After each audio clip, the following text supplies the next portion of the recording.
नमस्कार,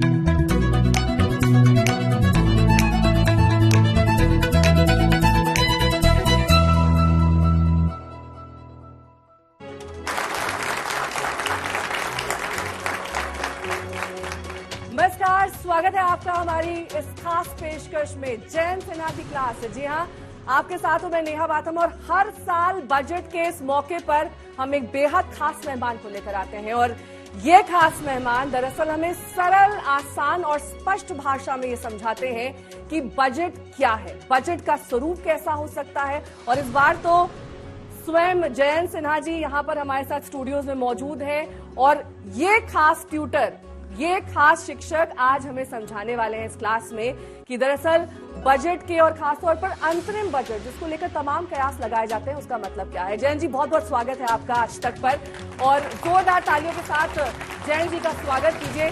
लेकिन सबसे पहले शुरुआत करेंगे जो प्रमुख तौर पर एक टर्म हम हर बार बजट में यूज करते हैं वो है जीडीपी। कैसे हम 2047 में विकसित देश का लक्ष्य हासिल कर पाएंगे और कैसे जो $5 ट्रिलियन इकोनॉमी का लक्ष्य है प्रधानमंत्री नरेंद्र मोदी का, क्या हम उस ट्रैक पर सही जा रहे हैं और क्या वक्त से पहले ही हम ये लक्ष्य हासिल कर लेंगे? नेहा जी और सब आज तक के दर्शकों को मेरा सप्रेम झारखंडी जोहार। और जो आपने पहला ही प्रश्न पूछा है बहुत ही सटीक एक प्रश्न है और हमारे परम आदरणीय प्रधानमंत्री जी कह रहे हैं और उनकी गारंटी भी है कि हम लोग अगले कार्यकाल में भारत के जीडीपी को $5 ट्रिलियन को पार कराकर विश्व में तीसरे नंबर पे ले आएंगे। ये हमारे माननीय प्रधानमंत्री जी की गारंटी है।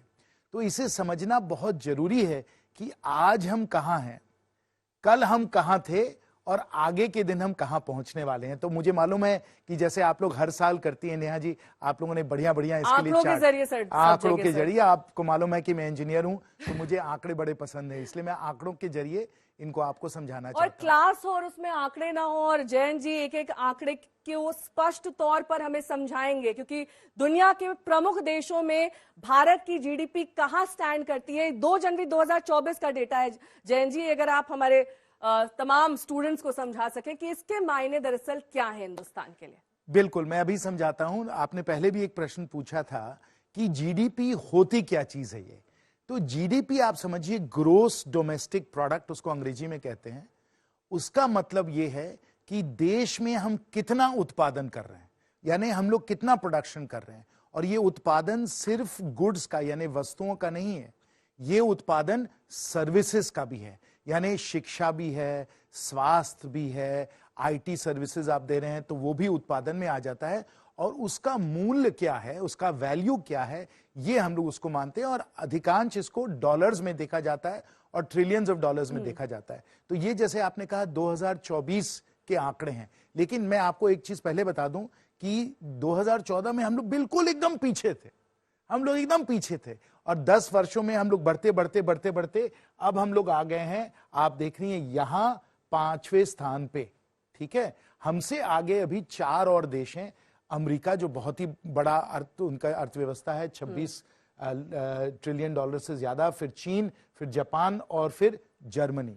तो हम लोग 3.7 ट्रिलियन हैं। और ये जो 3.7 ट्रिलियन है ये 300 लाख करोड़ के आसपास होता है। यानी 3.7 ट्रिलियन की अगर हम लोगों ने बात की है, अगर इसका हम लोग अनुवाद करते हैं रुपयों में तो ये करीब 300 लाख करोड़ की हमारी जीडीपी है 3.7 ट्रिलियन की। हमारे से नीचे 3 और देश हैं, ब्रिटेन, फ्रांस, इटली और आगे हैं 4 प्रमुख देश। और हम कल्पना करते हैं कि कहीं ना कहीं हम अमेरिका, चीन या फिर उससे भी कहीं बेहतर देश की एक स्थापना करेंगे 2047 तक। क्या ये ट्रैजेक्टरी वक्त पर या फिर वक्त से पहले 2047 से पहले भारत हासिल कर लेगा? हासिल कर लेगा। पहले आप अगर जाएं, अगला जो मुझे लगता है चार्ट जो है वो जीडीपी के विकास के दर के बारे में है कि अगर हम आज के समय 3.7 है तो हम लोग कितने तेजी से आगे बढ़ रहे हैं, ये भी हम लोगों को समझ लेना चाहिए। तो ये जो है अब आप देख रहे हैं वही वाला जो चार्ट था, वही देश थे और सब देश आप देखिए उनका विकास का दर हमसे कितना कम है। जो आज जो भारत की अर्थव्यवस्था की सबसे अद्भुत खूबी जो है, अद्भुत खूबी जो है वह यह है कि पूरे विश्व में जो हम लोग बड़े बड़े अर्थव्यवस्थाओं को देख तो रहे ये हैं, हम फीसदी के लिहाज से बात कर रहे हैं जिसमें परसेंट ग्रोथ जो है हम लोगों का बहुत तेजी से बढ़ रहा है। ये 7% जो हम लोगों का ग्रोथ रेट है, ये बिल्कुल अद्भुत ग्रोथ रेट है और इसके मुकाबले का कोई और देश नहीं है। और हम लोग चीन को भी बहुत तेजी से पार कर लिए हैं।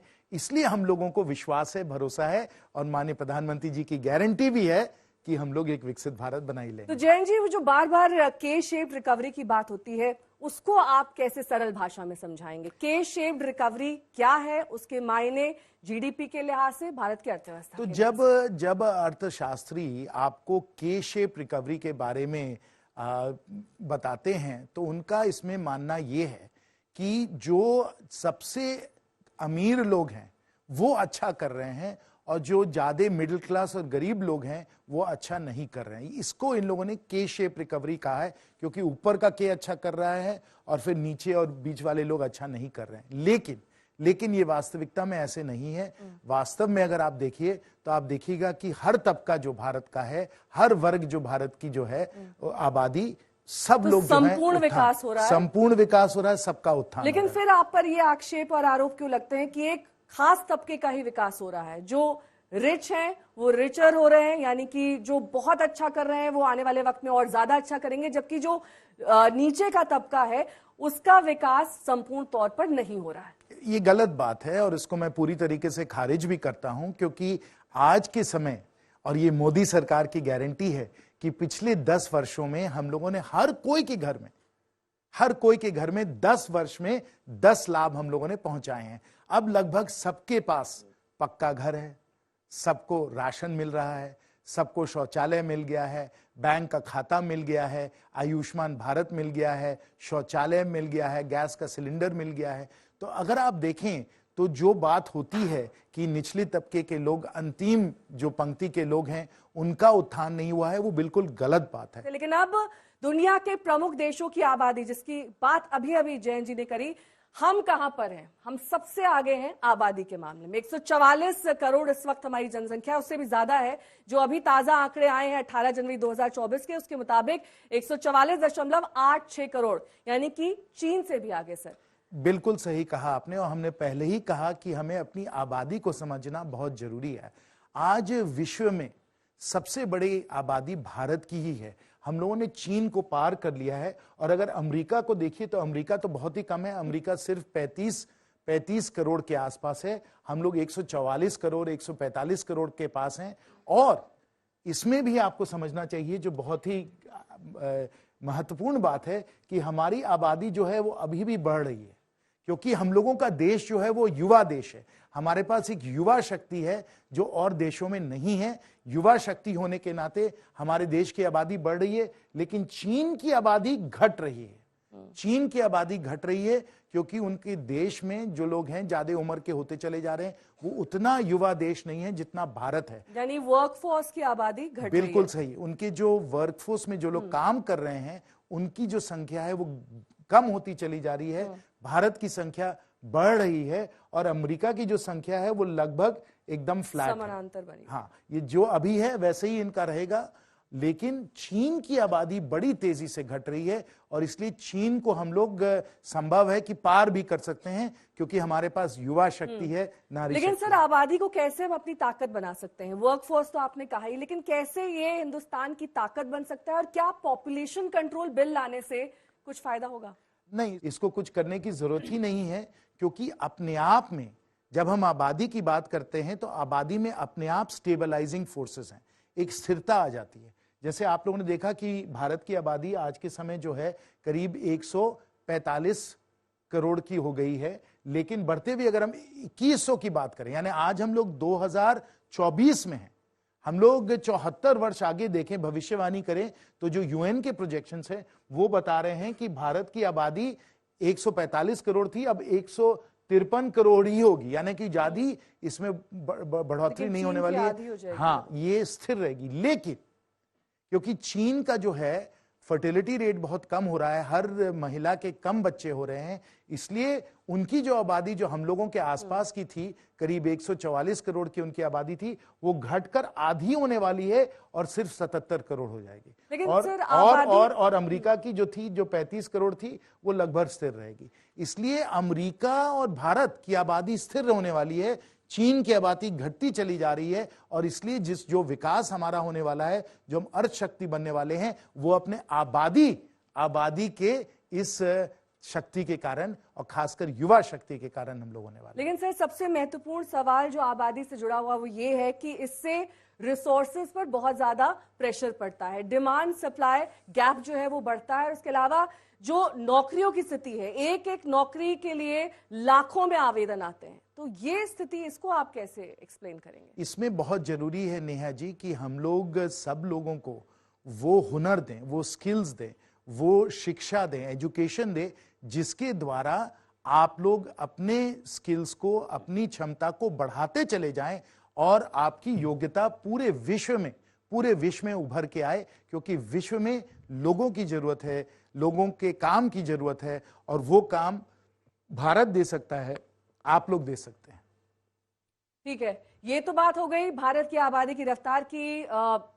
सन 2100 यानी कि 2100 में हम कहां पर होंगे ये हमने देखा है, लेकिन अब प्रमुख देशों में प्रति व्यक्ति आय यानी कि पर कैपिटा इनकम, जिसकी हम बार बार चर्चा करते हैं और इस बार भी इस पर चर्चा करेंगे, क्योंकि इसमें सबसे निचलम स्तर पर, जो सबसे आखिरी स्थान है, उस पर भारत दिखाई दे रहा है। 2 जनवरी 2024 का ये आंकड़ा है, और सालाना आय डॉलर्स में अगर हम देखें तो भारत की सबसे कम है विकसित देशों के मुकाबले, और ये इसकी एक वजह पॉपुलेशन भी है, आप जानते होंगे। इसकी वजह पॉपुलेशन नहीं है नेहा जी, इसकी वजह यह है कि हम अपने पॉपुलेशन को स्किल्ड बनाएं, अपने पॉपुलेशन में वो क्षमता दें जिसके द्वारा उनकी उत्पादन क्षमता बढ़े।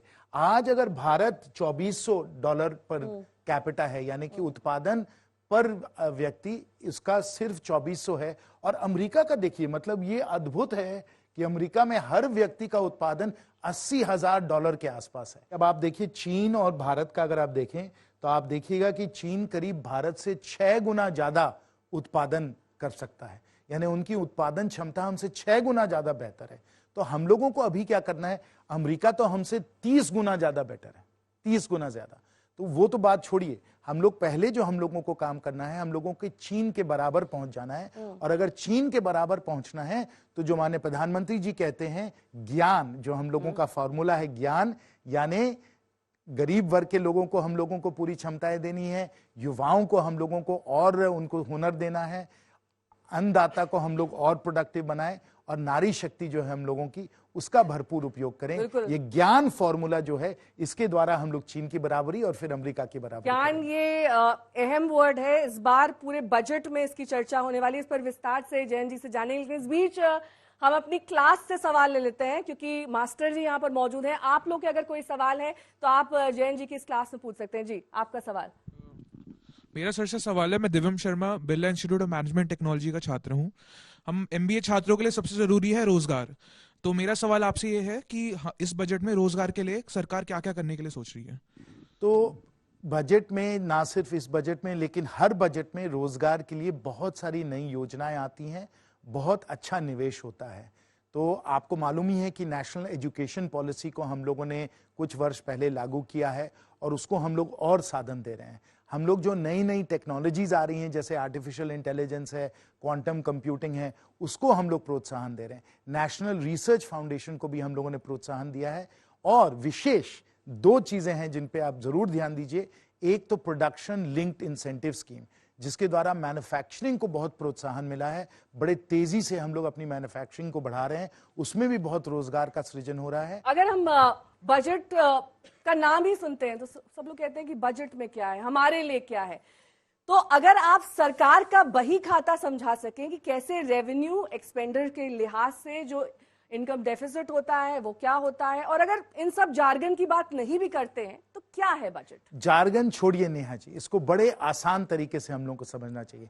जैसे आप अपने महीने का बजट आप बनाते हैं, तो अगर अनुमान करें कि आपका जो है पूरा महीने का खर्चा 45,000 रुपए है, आप महीने में 45,000 रुपए का आप खर्चा करते हैं, लेकिन आपकी कमाई जो है वो 27,000 रुपए है, तो आपको लगभग देश का जो बजट है वो भी समझ में आ गया। यानी कि 45 लाख करोड़ केंद्र सरकार के खर्चे हैं हर वर्ष। 45 लाख करोड़ जो हैं वो केंद्र सरकार के खर्चे हैं। केंद्र सरकार की कमाई करीब 27 लाख करोड़ है कमाई, और वो टैक्स से आती है और अन्य स्रोतों से भी आती है, लेकिन हम लोगों की कमाई 27 लाख करोड़ है। यानी केंद्र सरकार जो है वो हर वर्ष 18 लाख करोड़ के घाटे में चलाई जाती है। 18 लाख करोड़, और वो 5.9% ऑफ जीडीपी। आपको याद होगा हमने कहा कि जीडीपी जो है वो करीब 300 लाख करोड़ है, तो 18 लाख करोड़ हम लोगों का फिस्कल डेफिसिट है। और जैसे इसमें देख रहे हैं, रेवेन्यू करीब 24 लाख करोड़ है, अन्य स्रोत हैं जिसके कारण हम लोग करीब 27 लाख करोड़ पे आ जाते हैं, खर्चा 45 लाख अगर करोड़। सर संक्षेप में आप बता सकें, खर्चा सरकार का कहाँ होता है और इनकम कहाँ से आती है, रेवेन्यू कहाँ से? बिल्कुल, तो 45 लाख करोड़ को अगर हम लोग लेकर देखें और पूछें कि ये 45 लाख करोड़ का खर्चा कहाँ है, सबसे बड़ा हम लोगों का खर्चा नेहा दी वो है ब्याज पे सबसे बड़ा हम लोगों का इंटरेस्ट एक्सपेंस पे है। क्योंकि अगर हमारा 18 लाख करोड़ का घाटा चल रहा है तो उस घाटे को हम लोग पूरा कैसे करते हैं? उस घाटे को हम लोग ऋण लेकर यानी डेट लेकर हम लोग पूरा करते हैं, और वो डेट आपसे आता है।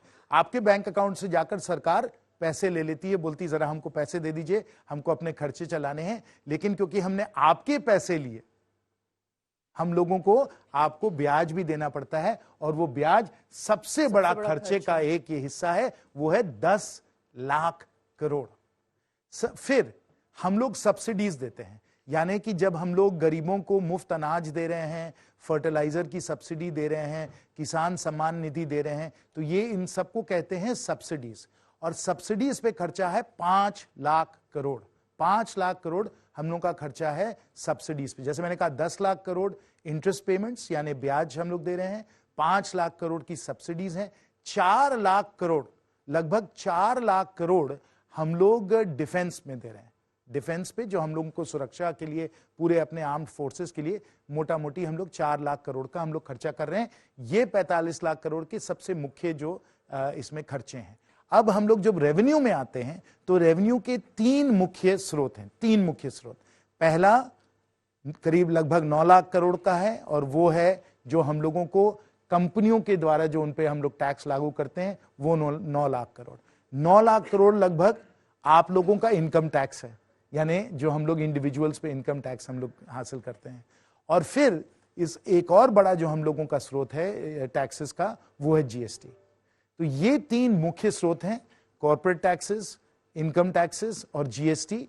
वो हम लोगों को रेवेन्यू देते हैं, करीब 33 लाख करोड़ का रेवेन्यू आता है वहां से। 10 लाख करोड़ जो है वो हम लोग राज्यों को देते हैं, 23 लाख करोड़ जो है केंद्र सरकार को आता है। तो ये हम लोगों का हिसाब किताब है। एक अच्छे शिक्षक, एक अच्छे ट्यूटर की तरह सभी आंकड़े उंगलियों पर रहते हैं जयंत जी के। तो एक मोटे तौर पर हमने समझा कि इस बार के अंतरिम बजट जो कि 1 फरवरी को पेश किया जाएगा, उसमें क्या कुछ हो सकता है।